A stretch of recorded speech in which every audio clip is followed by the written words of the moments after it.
And now it's Deborah Cobalt Live in the Little Italy podcast. Hey, everybody. Thank you so much for joining us today on Deborah Cobalt Live and our Little Italy podcast.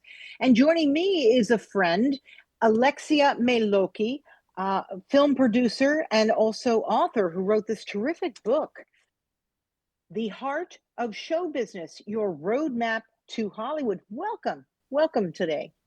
So lovely to be on your show, Deborah. We're friends in real life, and now we get to do this. And Yeah. I'm thrilled and honored. Thank you. Yeah, I'm honored to have you on our show as well. But we've been trying to do this for some time, and I'm glad the timing has worked out because now your latest book is out, and it's a really terrific one. And briefly, what you do is you'll talk about, um, you know, the ABCs of getting into the business. Right? Is my script any good? What is my story worth? Will the real producer stand up? In other words, how can you sort through this business, which can be so confusing? And what I particularly like about it is you go and you've set up many interviews, many of the chapters with luminaries in the business, starting with Blair Underwood. I thought that was a terrific way to start this book. So talk to me about you, why you decided to write this book, and your background, please. Well, I'm going to make it short and sweet, as we know people have low attention span, but I have been in the business for 35 years. As you know, I've produced over 35 films. I sold many, many films to profit as a distributor. I've been a journalist like yourself. I've had my own podcast. And then, I thought there's such a lack of real information about how the business truly works. And having had success as a female founder with the conversion of creativity, business, and mindset, I wanted to impart those lessons that I've learned myself, but also many of my fellow industry leaders and thought leaders that I call personal friends have led their life by those principles. And so I enjoyed having them on, discussing their journey and also giving tips through their successes for up and coming creatives and brands and business founders on how to find your voice and how to succeed and how to be able to have a business mindset, but also allow your creativity to blossom through it, which is why I was excited to write this book. Yeah. Before I even have you explain some of that, as you were talking, I was thinking, how do you know who you can trust? Like, let's say I'm pitching something, and the old adage, right? You live there, you leave a meeting and they say, we'll call you. How do you know that you're going to get a call? How do you seal a deal? That would be confusing to me because I would take everybody at their word. And then when I never heard back, I think, what did I do wrong? Like, that's got to be a tough run, right? For people to figure out what's real and what's not. How did you do that? No, absolutely. Well, first of all, how do you get in the room to begin with? Because, nobody is going to just go, oh, I have an idea about a movie, a book, a series. Oh, yeah, let's write you $1 million check. So for me, I'm a firm believer, which is why I got success in my life. Me and my mom, we're a family business, as you know, and she's the co-founder of Little Studio Films. It's all about relationships and it's all about networking and finding your why and knowing who you are and being able to do the homework and the education on how to sit professionally in a room so that you can get the person to trust you, that you know what you're doing, that you're there not to just make a ton of money, but you're there because you have a voice that must be heard. And then when they know that you are doing the research and that they're going to start trusting you, they know that you're easy to deal with. As far as me, well, obviously I read body language. I've done a lot of personal growth. I ask a lot of questions. I go through a lot of questionnaires for the people in order to qualify who's going to get to sit in the room with me, because I don't have the time, as neither do you, I'm sure, with what you do. So I need to be very mindful with my time, and I need to know already by selecting the people, if I know they're going to be people I'm going to be wanting to be in business with, because you can have the best store in the world, but if you're not going to be nice to deal with and you don't know what the hell you're doing, sorry, it's not going to happen. So I would say, do your homework, learn how the business works, learn how to network, be humble, and really have such a strong presence as to why you must tell the story, why you must make this movie, TV show, write this book, so that you're going to be able to sell me. And I'm going to be your partner or mentor or guide or champion. I'm going to get you to the next level. That's what I believe. How do you network? Let's say, okay, Deborah, let's say, has a terrific story idea and has absolutely no idea who to put it in front of, particularly in this world now where so much is done online. You know, you have to submit stuff to blindly in a way.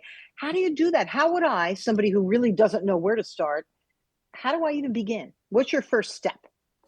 I would say build a personal connection. And like you being a journalist, you would appreciate it. Do the research on the person you want to pitch and not just their credits and what they've done. Say you're reading about me and you see that I love animals. I'm a huge animal advocate. Well, maybe your way of writing to me an email or calling me up is saying, Alexia, you know what? I've seen you've been so kind to animals and you donate so much money of your time. I happen to love animals too. Tell me a little bit about this. You're going to build a rapport and it's going to want to make me listen, just like you're doing research about me. Be a journalist. Do not just say, oh, I loved you in that movie. You did, James Cameron, you did Avatar. Oh, it was my favorite movie of all time. Everybody's going to say that. But can you go online and find something about James Cameron? Maybe he has a passion. Maybe he has causes that he believes in. Maybe there's something about a movie that nobody heard of that you're going to be able to write in that email, in that pitch, in that phone call, that are going to go, oh, this person have done their homework. And this is how you get the real connection, the real authentic connection. And that's your door opener. I'm a firm believer in that. Can I say something? If people get nothing else from this interview, that is a great tip. I learned something from that too. You're right. Find that common connection. Brilliant. When people write to me and pitch, to be on the podcast, same thing. There's different pitches out there, right? There's boilerplate, and then there's something very personal. That is a terrific pitch. And that's why you're so good at what you do. Well, really. So then talk to me about, I know that you're in business with Mom, who's been a very successful. Briefly walk us through that and how you got from, being in the business 20 years ago to where you are today. And exactly what is it that you do? When you're a producer, you also work very much with distribution. To me, it's all very confusing. Yes, I know. So break it down for us, especially for those folks who want to get into the business or have someone like you look at their material, please. Yeah. Thank you. No, I'm a champion of storytellers. That's the way that I would define myself. And my mom, who is my business partner, we've been in business since I was 18 years old. She is a powerhouse in networking and finance, in knowing the people of the highest level, not just in the entertainment business, but all over the world. She comes from a royal family, though we don't really talk about that too much. She's been, dealing with kings and queens and oil business and the whole thing. And so I've learned so much from her because she really likes to do business at the highest level. And, for me, it was like, I like to do business at the highest level, but with creative. So we came, true American dream. We came here with like literally $5,000 in our pocket. She was going to do an Italian shopping center before there were even shopping centers and before there was anything that was interesting about Italy. And we just started working together. I don't know, the fates had it that because of our connections, we got to meet a lot of industry people. And they said, these two women are powerhouses. We want to do business with them. They know how to sell. They know vision. They know storytelling. Let's sort of like get into creative bed with them, as they say. And, we started our first company together when I was 19, fresh out of high school. And I made my first $1 million at the age of 20 because I knew how to sell in the room. I know how to sell movies. I speak 7 languages. My mom speaks like 6. And it was all very... Wow. Yeah, it was like destiny. But I love working with her because I'm the good cop. She's a bad cop. You know how she is. She's a tough cookie. And we've been working together because we share the same values, the same integrity, the same passion, the same vision. It's a pleasure and a joy and an honor to have her as my business partner. She always taught me that it is not how other defines you, but how you define yourself. And I'm a firm believer in that. And I've learned to define myself by the choices I've been making in life, professionally and personally. And eternally grateful to my mother because she really taught me that about myself and about life. Hmm. Let me ask you, I've gone to lunch with you and one or two of your clients. And so we've got a novel, let's say. How do you get that novel to be made into a film? What are some of the steps that you could walk us through that you generally do? Well, thank you for asking that. That's exactly why we started Little Studio Films Publishing. We felt that there are so many books out there and people going, oh, if I can only get published by Simon and Schuster, Random House, whatever, people are just going to be knocking at the door and wanting to make my great story into a film or TV. We created a publishing company where I also publish my two books, as you know, my first one and this one, for the reason of looking at something. Can this story be translated into multiple ways? Can it build a following? Can it build readership? Will people who read the book say, I have to see it as a film, as a TV show? So we've been curating a list of books that we've about 12 out, and we're coming up with another 3 that we feel are going to be a perfect fit for film and television. And so that's kind of like what we offer for the authors that they come to us, go through a very extensive vetting process. We are giving them the privilege of putting together a package of books and sending them to all our very high-end connections that we know around the world for the possibility for the stories to be turned into a film and TV, which is why we picked some of those authors that you met. And we love their story. Of course, I'm Italian. I have to do anything that has to do with Italy, but that's like another story. We're a Little Italy podcast, so I have to honor my roots. So if there's a movie, TV show that takes place in Italy, you're probably gonna get my attention. Probably. Yeah. Yeah. Interesting. There's another connection right there, right? People, if you've got any kind of Italian connection, Alexia is your girl to go to. Absolutely. In fact, is business done very differently in Italy than it is here? Your business, would you say? What a great question. Yes, it is. And again, it has to do with doing homework about the cultural differences between countries. As you know, it's very hard to get an answer from somebody in Italy unless you know them or they know you, or they like phone calls, they don't like emails. You know, there's like all these different cultural things that we learn to understand. You're understanding them yourself, being part of this diva group that you and I are both members of. And there is a difference. There is a difference, which is why I feel like I'm the perfect fit for marrying. We're sort of calling ourselves the bridge between Hollywood and the rest of the world, because we do know many of those cultures. And so we're able to do business with them on their terms and on their cultural level in order to engage storytelling from America to the rest of the world, and vice versa for Italian storytellers or French storytellers to be able to break into Hollywood. We get that. We get the way they think both ways, and we act like super connectors. And that's what we do. Yeah, you mentioned our diva group, and not because we are divas. That is just the name of the group. Although maybe we are all divas, I don't really know. What in our own ways, right? Why not? We're Italians and Italian Americans, so let's just own it. It's a terrific group. So I want to say I'm very honored to be part of that group, and you've all been kind enough to let me in, knowing that even my Italian language skills are not the best. But I'm very grateful to you all. You've all been very patient with me as I continue to learn slowly. But back to what you do. Has the business, well, wait a minute. The business has been changing, but how has it been changing for you? Has it been easier because there are streaming projects now? Or, in other words, there are more ways that you can pitch? Or has it just become a little more difficult? Please explain to our audience. I think both. I think it's difficult for those who are looking for the traditional way of making movies and have this great myth. It's like, oh, my movie should be with a studio or with a streamer, and that's the only way it's going to find its audience. I am a great believer in niche.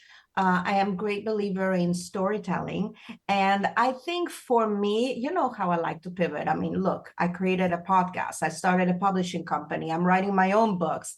I'm doing courses on pitching. I'm doing as much as I can. I'm making movies at, $100,000 budget, and then I'm making $20 million films. I have to find ways to constantly pivot. So I think of life as a puzzle. So I create my little puzzle pieces, and I'm like, how can I put those together and make something very, very pretty? So I think for any storyteller, if you have a voice, find a way to let it be heard. It could be on YouTube. It could be on your Instagram, on your TikTok. Maybe you can pull out your phone and get your friends from film school to help you create a wonderful story.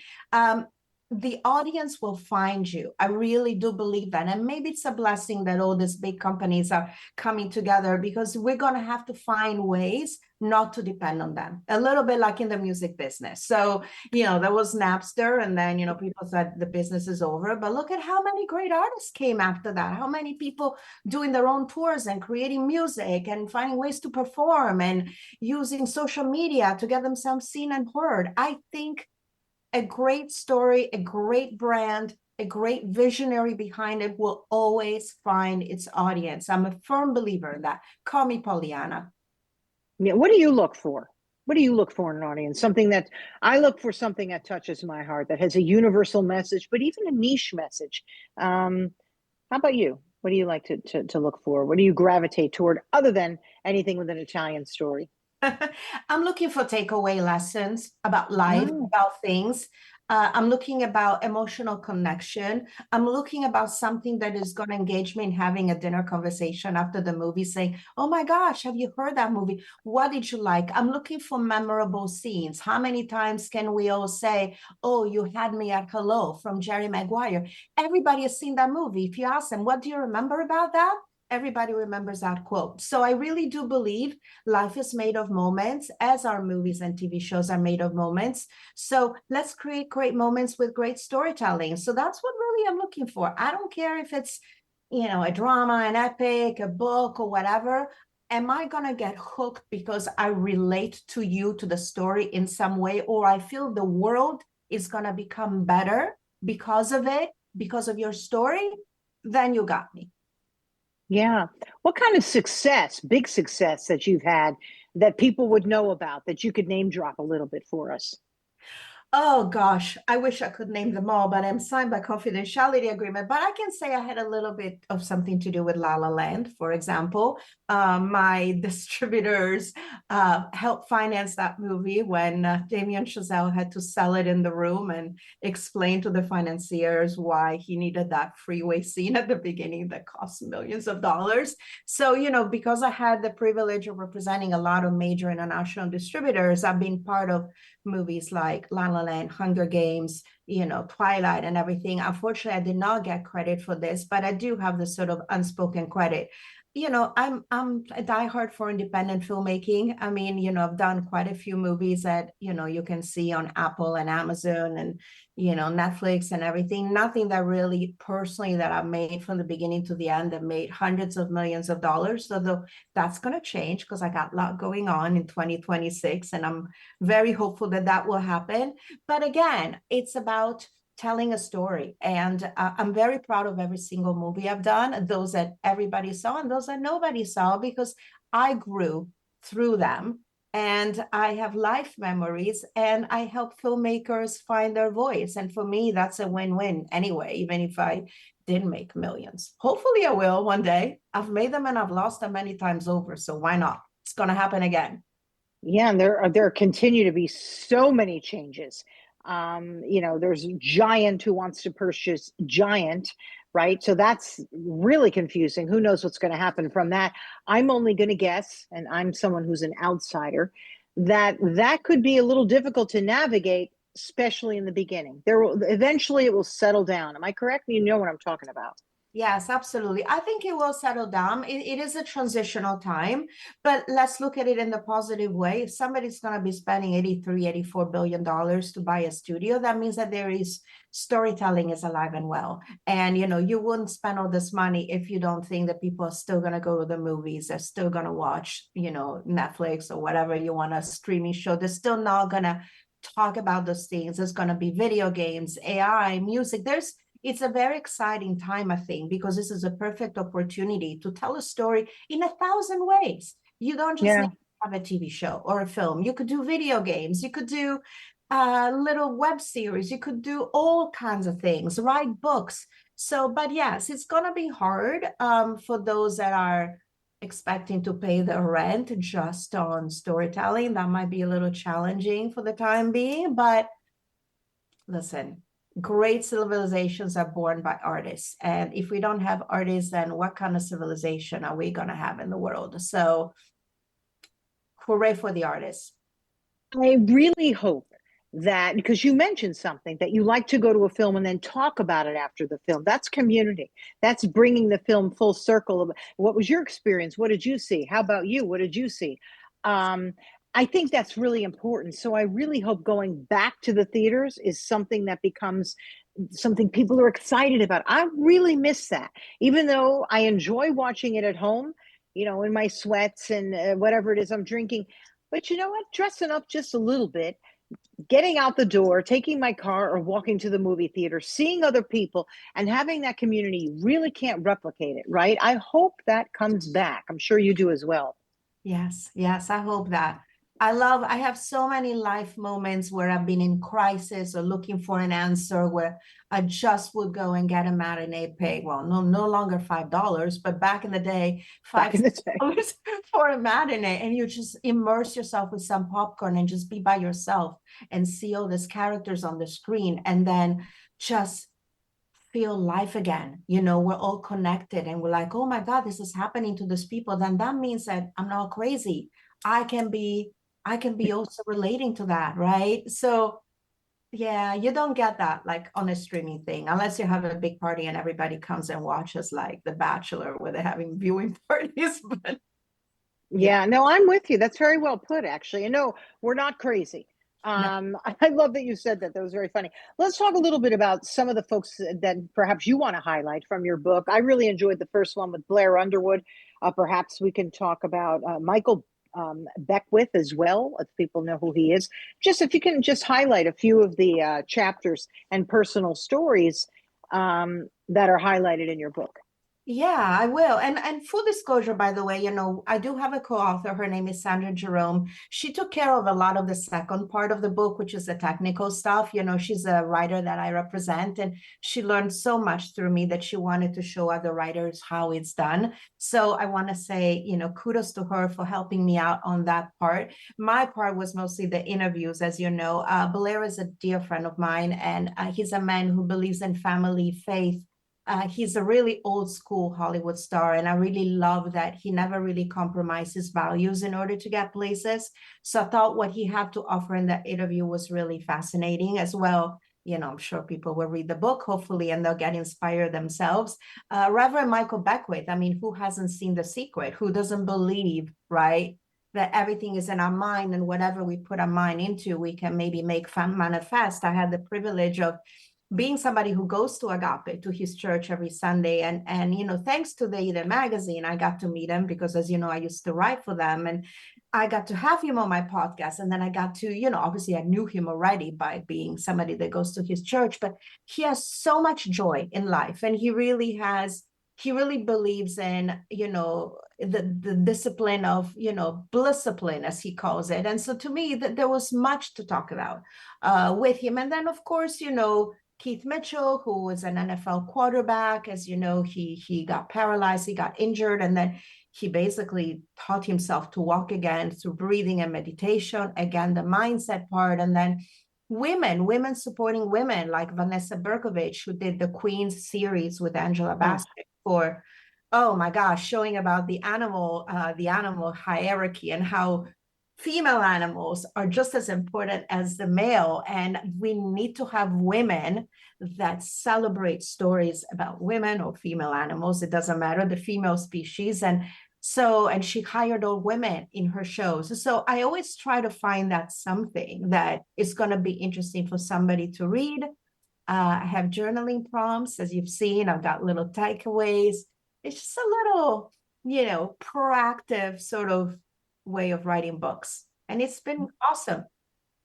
Yeah, it's really terrific. And you don't have to just be someone interested in the film business to pick up this book.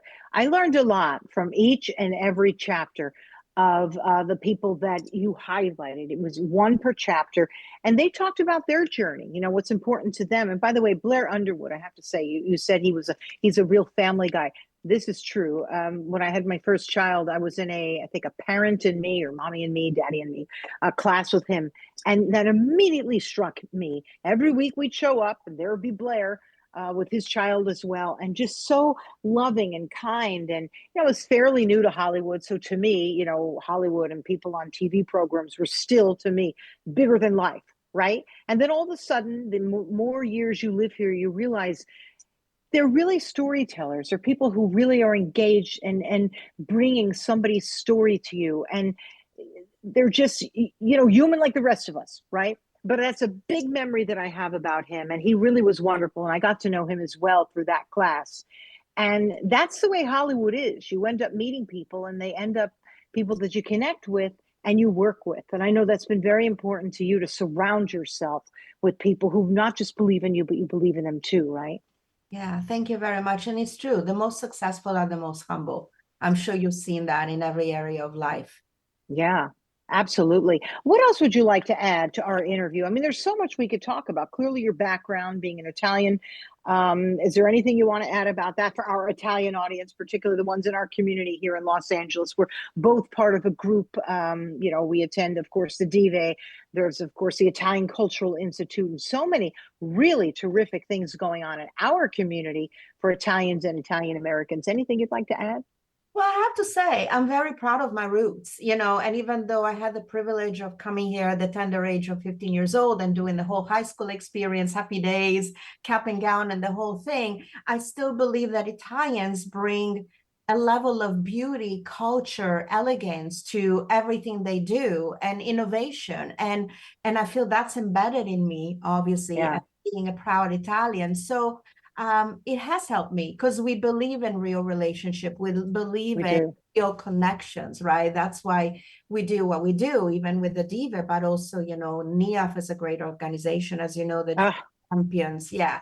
Which, you've had John Cavelli, I've had him on my show too. So I think we need to remember this country has been created by immigrants, and not just Italian, but Italians are known for having done some pretty great things here, though not many people talk about it. But it is a country that has been built by immigrants. So I think we need to honor that. It doesn't matter where you come from.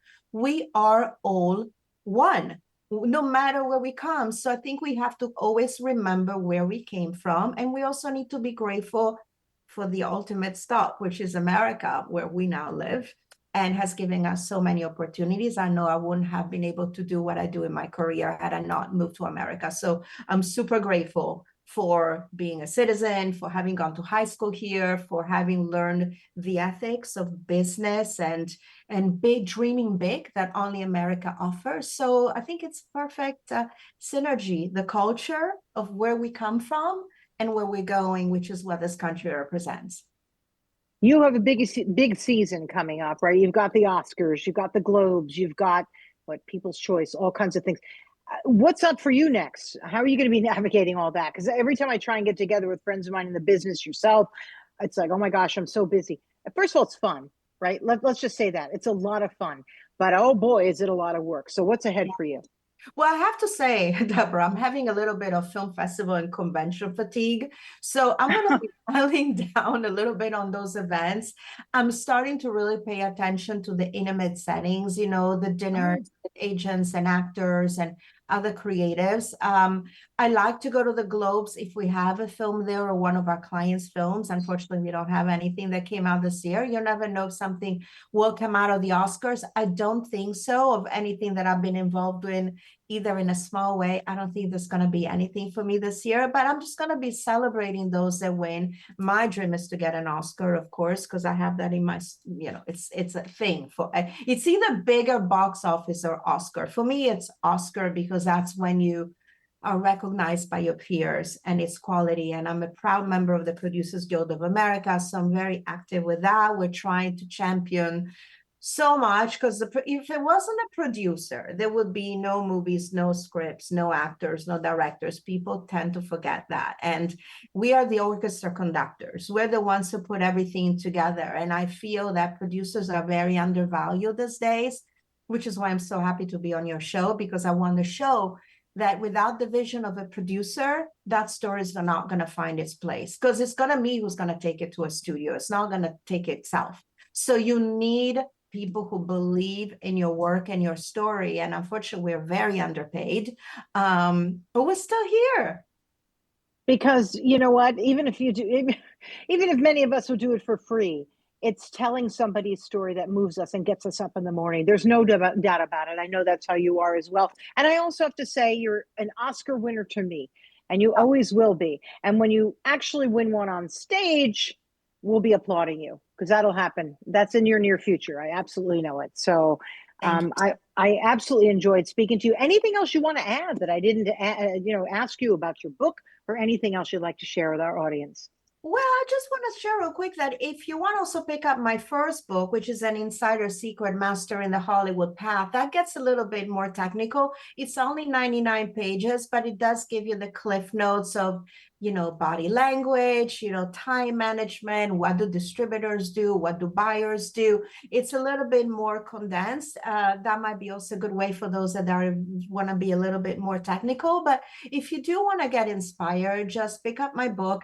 If you want to talk to me about your vision, your project, your business, your brand, and how I can converge my storytelling skills, obviously, and my vision of how we can bring business, creativity, branding, arts together as one, please do reach out. I have a lot of films in the works, but I'm not going to name them because, No, you can't. Yeah. rather not. But I'm excited about the future. We all have to be, and let's all keep dreaming, and let's keep creating, and let's keep hoping, and let's keep coming together as humans, because we need that right now, especially in those crazy times that we live in. No doubt about it. And you can pick up her book on Amazon, which is, I know it's done very well there. So congratulations to you, Alexia. You're really remarkable, and a lovely person as well. I'm really just thrilled and honored to have had you on our show. So thank you so much for joining us. Alexia Melocchi, thank you so much. Did I pronounce that correctly, please? Yes, you certainly did. And it's been such a pleasure to be both on Deborah Kobil Life and Little Italy podcast. And I love every show that you bring. You're such an amazing journalist, and congrats on all the awards yourself that you've already been picking up. And thank you for having me. Yeah, and thank you. I mean, you do a terrific show. You're everywhere. You're an author. You're a podcast host. You just do so much, and you give so much to the community. So thank you so very much. Always delightful when I see you. So thank you very, very much. And everybody, you could find my interview with Alexia on YouTube and audio platforms as well, of Deborah Cobelt Live and our Little Italy podcast. And tell your friends too, especially if you're in the Italian and Italian American community. We'd love to have you join us. And please reach out to Alexia as well. I imagine that you answer on Instagram and anywhere else that people write to, right? Everywhere. Google is your friend. You can Google me. Google, like they say in Italy, Google. Google. So just reach out, and she'll be there on the other end to answer any questions that you have. So I am very grateful that you all joined us today on our shows, and please tell your friends as well. I'm Deborah Zara Cobelt, your host, and we'll see you next time. Bye-bye. Bye-bye.